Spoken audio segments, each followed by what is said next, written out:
Okay, we're with you today. We want to give you a little tour of the homestead. The homestead and one of our other projects.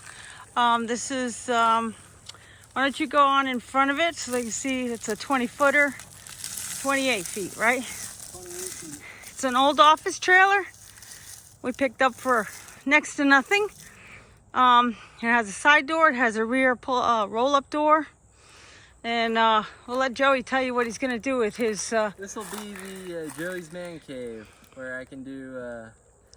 actually, in around 2018-19, I went to the Mud Hole Fishing Rod Building College, so future plan is to start building fishing rods, because up here in the Big Bend area of Florida, fishing is huge. Absolutely. Even on a weekday, you can't go out on any of the local roads and not see someone pulling a boat, so that's... just one of the few things got planned for the man cave here. So far we've brought it here. Hauled it with the 1-ton. Yep. 1-ton hauled it, no problem. Hauled it with the 1-ton. Hallelujah, it worked just great. And it was only on one axle, so that was sketchy. Oh yeah. So we have leveled it. We have tied it down in at least 4 places. We need to finish that. The roof had extensive damage. So I can't reach the roof to show you, but we did replace what needed and fix the roof, so it's now waterproof. He's got a place we can put an air conditioner in. We come on around the back here. And don't forget, we have to do ramps for him to get into everything, so they become big project ramps. And in the back, he has a roll-up door. And this has a screen, an enclosed screen that fastens on the outside of it so that he could leave it open in the nicer weather. Otherwise, he'll have an air conditioner. And then we'll have a ramp from back here. We'll probably try to do a wraparound of some kind because this way he can use back here or he could go in and out the side door. So...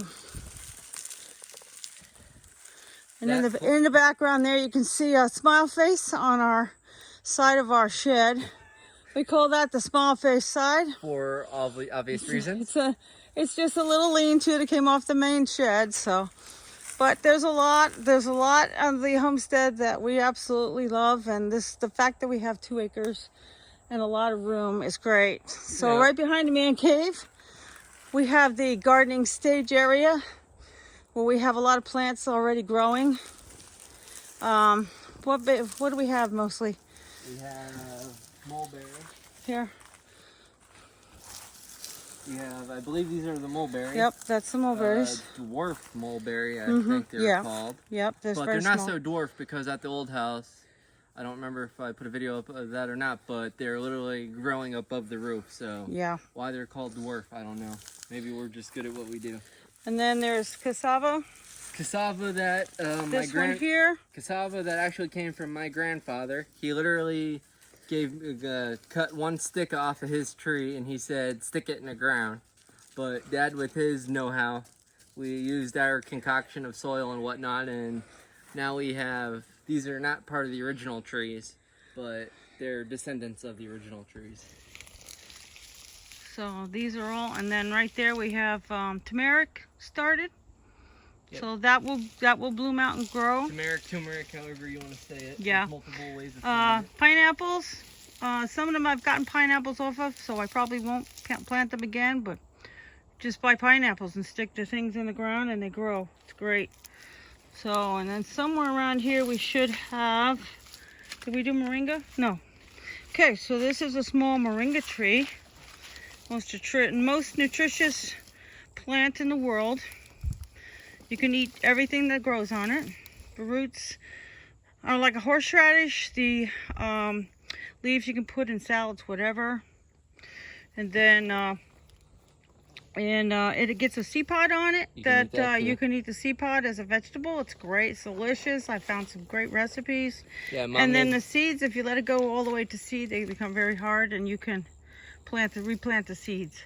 So, and the only other thing I don't see is the hibiscus. Yeah, we have some cranberry hibiscus. Oh, you just put some sticks in. Yeah. Okay, so in that red bucket right there, are some starter plants for cranberry hibiscus. Once again, edible. All the leaves you can eat, put in salads and soups. You can also make a delicious tea, and it's very nutritious. That's how they've died down, but that doesn't matter. You can take these sticks, put them in the ground, and they'll grow. Anything popping yet? Probably not. It's a little early. Yeah, I don't think so.